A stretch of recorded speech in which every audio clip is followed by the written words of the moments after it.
So whether you're betting or Betfair trading, you're looking for an edge. An edge is what will deliver you profitability over the long term. And people look in all sorts of different places in order to get that edge. Now, some of those edges are quite fundamental, things that you do, market selection and so on. But there are other things that you can do that will give you an edge. And some people go to such extremes that they've actually been arrested for trying to develop and exploit that edge. So I do have an edge in betting markets. And primarily speaking, and cutting a very long story short, I sort of know where the odds roughly should be in the market, and I can anticipate when the odds move towards those values. Fundamentally speaking, that's what my edge is. I understand the markets really, really well. There's probably a little bit of maths involved in there, but also an understanding of the structure and nature of the markets allows me to anticipate just before something is going to happen. That is my edge. And the great thing about having an edge like this is it's enduring, because if you have an edge based around maths or some knowledge or some specialist knowledge or market selection or something like that, then it's enduring over a very, very long period of time. You can replicate it and do it time and time and time and time again. And, not a great deal changes within that. Now, also, my strategy wins and loses, but generally comes out on top over a period of time. So that in itself is a bit of an edge, because a lot of people struggle to come to terms with strategies that do that. Most people just want to win, and they want to win at any cost, and they don't want any losses. So I think that's part of an edge as well. I could have a whole video on this, but fundamentally speaking, that's sort of my edge within the market. However, there are more fundamental edges that you can have that are fairly clear and obvious. So let's discuss those as well. So when betting exchanges came along, they actually initially looked exactly the same as a traditional sort of bookmaker, in that they were offering the same sort of markets. You would see a tennis match, a football match, or a horse race, and you would say, I wonder who's going to win that, I'll place a bet on that. But of course, on exchanges, you could actually place a lay bet as well. You could bet on something to lose.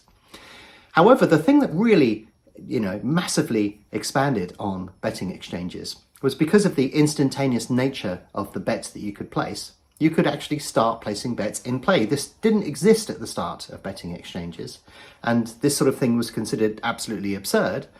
But very early on, Betfair decided that they would actually turn events in play so that you could actually bet on them as they took place. It was a significant edge for exchanges in the very early days, and it was the only thing that really could work on exchanges because of the immediacy of placing those bets.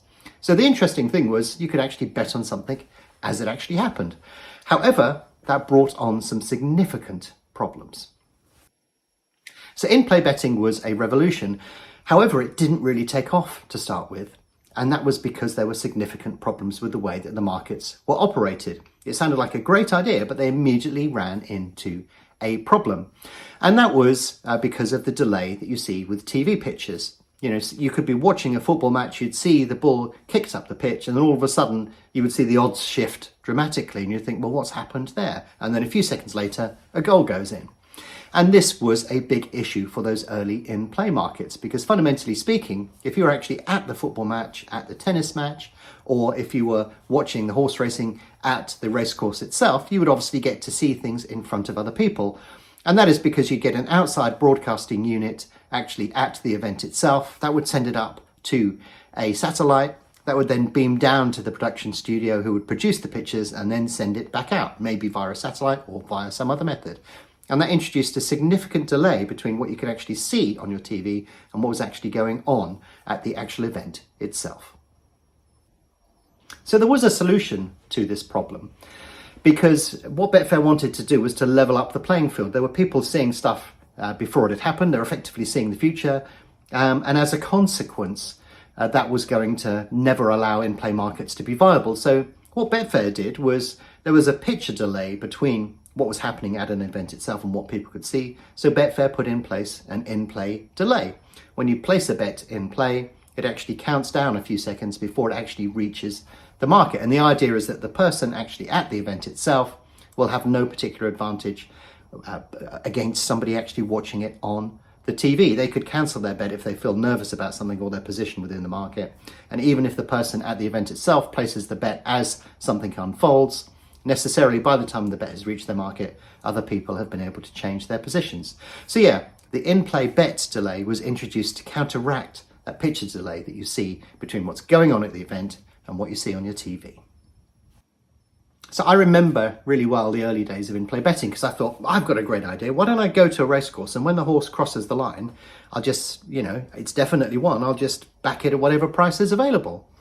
So I went to my local racecourse, and to my surprise, that was not the case, because horses were being backed heavily 2 to 3 furlongs out. And sometimes they'd be backed into 101, which is 100 to 1 on. You'd bet 100 to win £1, quite some distance out. And I was thinking, well, what's going on here? And then suddenly it dawned on me exactly what I was looking at. And that is that it's so obvious to back something after it's happened that people were beginning to anticipate that a horse was going to win. So 50 yards out, they'd back instead of when it crossed the line. And then it was 100 yards out, and then it was 150, and then 200, and then it was a furlong out, and so on. So a sort of, a battle developed, and risk was reintroduced to the whole equation. It's all of a sudden it was no longer a no risk thing. You had to out anticipate people that were doing roughly the same thing. And of course, if you had knowledge of racing and you could race read, then you could probably get the best level of anticipation that you possibly could, because you could see that something was very likely to win based upon your knowledge of racing. I didn't have that much knowledge of racing. I couldn't race read back then. I can now. But it was fairly clear to me and fairly obvious that that's what was happening when I was at the racecourse. People were using that knowledge to try and get in front of other people that weren't as sophisticated. So a sort of turf war broke out in terms of the sort of technology that people would like to use, the angles that they could get at the racecourse, the access to the boxes, and all of those sort of things. People were really fighting quite a lot in order to be able to get the prime positions at the prime racecourses and all of this sort of stuff. And that was leading to a process of anticipation that was reintroducing risk to the whole equation. And that's pretty much something that continues to this day. So there's been this continuous battle to get faster and faster pictures and more information from each of these individual sports events.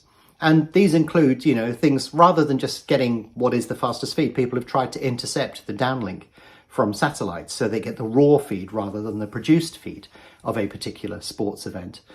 And when we look at racing, there's been a lot of controversy over the use of drones. People at certain racecourses where they can get away with it have actually been using drones to film the racing. Just to say, if you are an in-running punter, and it's important that people do get told these kind of things, there are currently 4 drones that we can see up here at Bath. And that will obviously be ahead of the produced feed from the actual course itself, and can probably get fairly decent angles on the actual race as well. So I saw somebody post something like this, a comparison on social media. So I've actually taken that and I will display it next to me on this particular section of the video, so you can see the difference between those 2 feeds. But this sort of thing has been going on for many years. And of course, technology evolves. So now we have total performance data at certain racecourses that you can pull straight into BetAngel. That comes in milliseconds, and it's effectively as live as you could possibly get.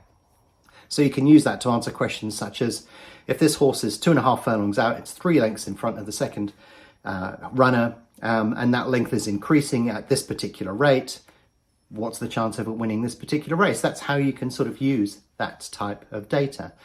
But ultimately, if you could get all of those things together in one go, multiple picture feeds, a little bit of race reading, TPD data, and all sorts of stuff, it's a very, very far removed world from somebody just looking at a race and saying, oh, I think this horse is going to win. That process continues, and all of that will continue to evolve over the next few years or so. So when we look at things like tennis, however, while we do have live scores in BetAngel, of course, somebody at the actual tennis court has to press a button to update that particular live score. So if you're actually at the tennis event itself, there's still a bit of an edge to be had if you're trying to exploit something like a break point or a break of serve or something like that. And that leads us very neatly into exactly why a person was arrested for trying to exploit this particular edge. So something really interesting happened at the Australian Open tennis in 2014. It was a huge breaking story. Courtsiding is when a spectator uses a mobile device to transmit a score seconds before it's shown on TV or the internet. The person receiving that information then gets an advantage to put a bet on and beat other gamblers. Daniel Dobson got arrested at the Australian Open in Melbourne for courtsiding. And courtsiding is the colloquial term used for betting or transmitting data from a tennis match. You're sat there watching the tennis match, and then you're exploiting that edge that we have discussed about in this particular video. So the authorities in Melbourne spotted him in the crowd, they arrested him, and in his shorts they had sewn in a device that he was using to either bet or place data. And you're sort of thinking, well, what's wrong with that? Because we've seen that in the UK for a large number of years. Well, it's particularly sensitive in Australia for two reasons. And the main one is that in-play betting in Australia is very different from what we see elsewhere in the world. The only way to place a bet in play is to actually phone somebody up. And the whole idea of that is to slow down the process, make it difficult to do. And that is because they introduced legislation to stop spot fixing. I could do an entire video about spot fixing if you want me to, and let me know if you do. But fundamentally speaking, there was a bit of corruption going on by letting people bet on sports in play. So they effectively banned it. They wouldn't allow it, but only under specific circumstances. So that was the first big problem. But of course, he could have just been transmitting data, not actually placing bets. But when you look at any major sport, whether it's football, tennis, cricket, whatever, the data that you get from each individual match or even the fixture list is actually monetized by the authority. It's a source of revenue for them. So if you transmit data for onward use and for gain, then that's a problem as well. So they can ban you for that. And you will find that this is the case right across the world. There have been incidents at the US Open and at Wimbledon and so on. If you want to test this, simply go to one of these tennis tournaments, make it fairly obvious with a laptop or something that you're doing something a bit dodgy, and you will get picked up very, very quickly. And indeed, a lot of tournaments now are using facial recognition technology to identify persistent culprits. But still, the sort of arms race and the war goes on. People are still going to look and try and get the fastest feed that you can possibly. So rather than actually putting people off, what the arrest at Melbourne did in 2014 was basically just highlight all of this to a wider audience. And I'm pretty convinced that a lot of this still goes on today. But like I've said earlier in the video, a lot of this isn't as sort of glamorous as it may be made out to be. You're going to be in competition with other people. You need to find an edge against those.